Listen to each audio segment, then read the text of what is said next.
And now, back to the Sports Jock, Wayne Gandy.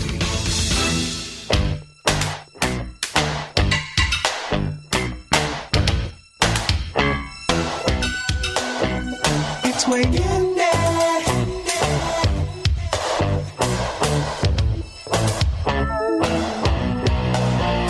It's Wayne Gandy.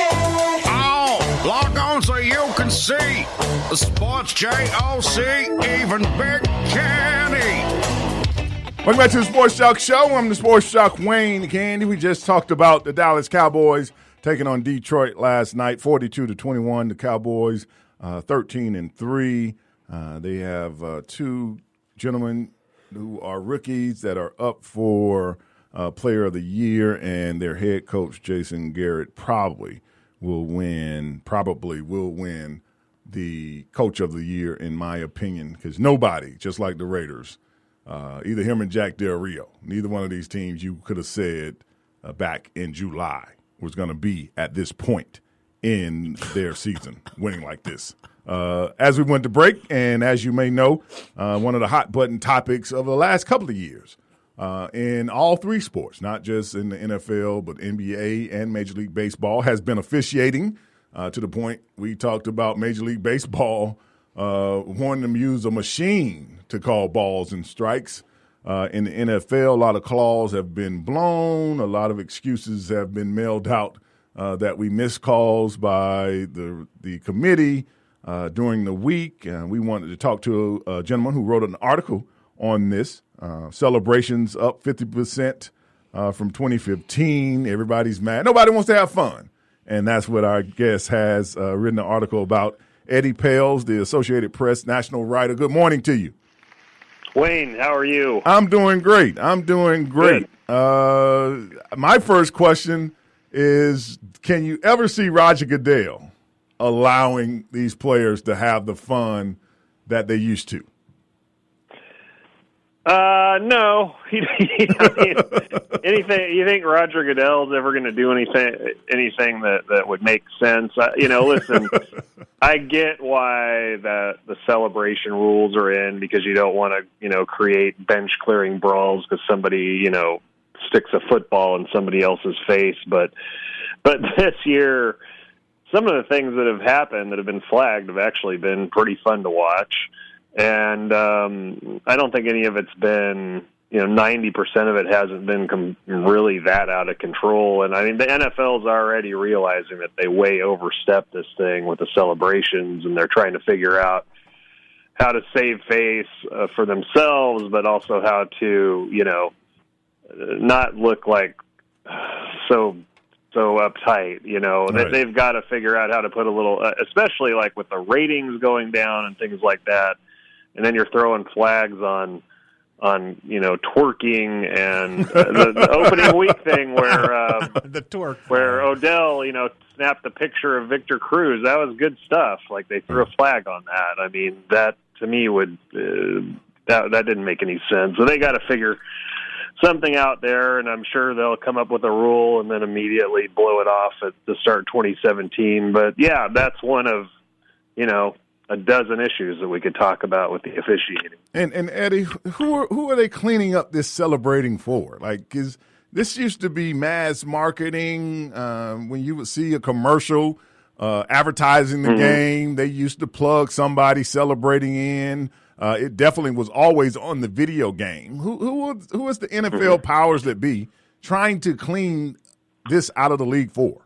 Yeah, I mean, I'm not sure. I mean, the best celebration of this year and I know you may not have a huge soccer base there listening, but there was a guy who scored a goal in some game and then walked into the stands and pretended that he was a fan taking a picture of him on the field. I mean, it was very obnoxious, but it was like really entertaining. It got all this buzz and play on social media. So, who are they cleaning it up for? I'm not sure. I mean, for the first time this year, I think you've probably done a little talk on the ratings going down a little bit, things like that. They need to make it more entertaining. And Now, am I saying like we need to do 15-minute choreographed stuff after every score and turn the 3.5-hour game into a 4.5-hour game? No, but let's let them have a little bit of fun. And no, I don't know who they're cleaning it up for. They should be trying to draw in Odell Beckham fans and Victor Cruz fans and Antonio Brown fans, not anger them. Eddie, good morning. This is Big Kenny. We just heard the sports jock say, when is Roger Goodell going to change some of this? Roger Goodell, from what I understand, works for the owners. The owners have a personal connection to the players on their team. Is it time for the NFL to admit that sponsorship dollars are what makes their decisions? They don't really care about fan dollars as much as they do the big corporation dollars.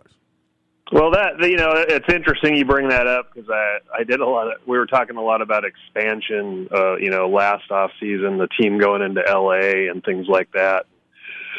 People kept asking me, well, there's no real fan base in LA, and now they're going to get one or maybe two teams, and who's going to go watch the games? And I basically said, why the fans going to the games is about the last thing that they care about. I mean, they could literally have 32 teams playing in empty stadiums and they'd be fine as long as the fantasy football worked and the sponsorship dollars worked, and you were still willing to buy your Wayne Gandy Falcons jersey or whatever, and so right on NFL.com.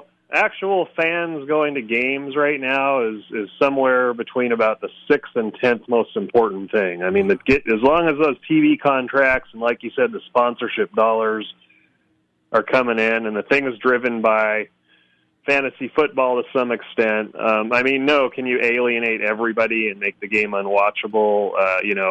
20 years down the road, they could have a problem, but as long as you're keeping Pepsi and whatever beer company it is happy, I think they're in pretty good shape. And if we don't realize that as consumers, then we need to, and then make our decisions based on that. Do we still want to watch that? Eddie, with the penalties that are called, the actual penalties that they come under scrutiny as well, you ever think about maybe, because I've proposed this, that maybe more ex-players should be calling games, referees? That's a good point. The one thing I was thinking about before coming on today is let's look at who your average referee is right now. It's nothing against it. It's a 50-year-old guy who's probably in pretty darn good shape, to be honest with you, but who probably maybe played some college football or high school football, but and you're trying to officiate a bunch of 22-year-old guys who are the best in the world at what they do. They're fast, they're violent. And, one of the solutions I think we'll end up, hiring some full-time refs in quotes, this year. I mean, to be honest, when the season starts, they're all full-time. That whole part-time referee thing is sort of it's just hanging out there. It's just in name only. But the goes back to your point. Maybe if you had some players who either played at a very high level at college or used to play pro and want to get in it, they know more about what happens out there on an NFL field, right? Because they've been in it. And that is not a bad idea that you've got. Now, I don't know what the interest level would be of an ex-player getting into it, but there's definitely a disconnect between, I think this is in every pro sport, and there isn't a great answer to it, but that's one of them. There's a disconnect between what the speed and what's going on the field versus the guys who are sitting there trying to officiate it. It's different levels of competence or athleticism or whatever you want to say. Yeah, and I think that, it'll bring back the competition. And I know a lot of people are worried because they feel it'll be a bias. But I really don't think the true athlete sees it that way. They would call the game as they saw it. They would take just as much pride in that. And I just know in all levels, it seems like it would be they don't call me to judge a ice skating contest. They call people that ice skate. So that's why I said maybe. I mean, and listen, the thing with officiating, I think overall, I wrote this in the story, it hasn't been that much worse this year than other years. About the same number of calls. But to me, one of the biggest issues was on day one of the season. I mean, first of all, all the stories we get about concussions and head hits and protecting the quarterback. That goes back now 5-10 years. The Super Bowl week last week was, about 2 days of it were taken over by Ken Stabler's death because of concussions and things like that. And then we get out there on the first day of the season this year, after listening to all this and watching Concussion last year, the movie, and we watch Cam Newton just get obliterated. I mean, 4 or 5 hits straight to his head that don't get called. We watch him on the sideline suffering, like barely able to stand up and come back in the game without even really getting checked. And that's on game one. And it's like, the MVP of the league, maybe the biggest personality in the league. And now we're supposed to go, the NFL's really watching out for the players and is doing the right things. I mean, the referees messed that game up, and it was the biggest game, the Super Bowl rematch, and that was where we started. And so it just made it so much easier to see the glaring things that have happened since then. It hasn't been a great year for the refs. All right. Eddie, thank you for calling in and helping us with the show today.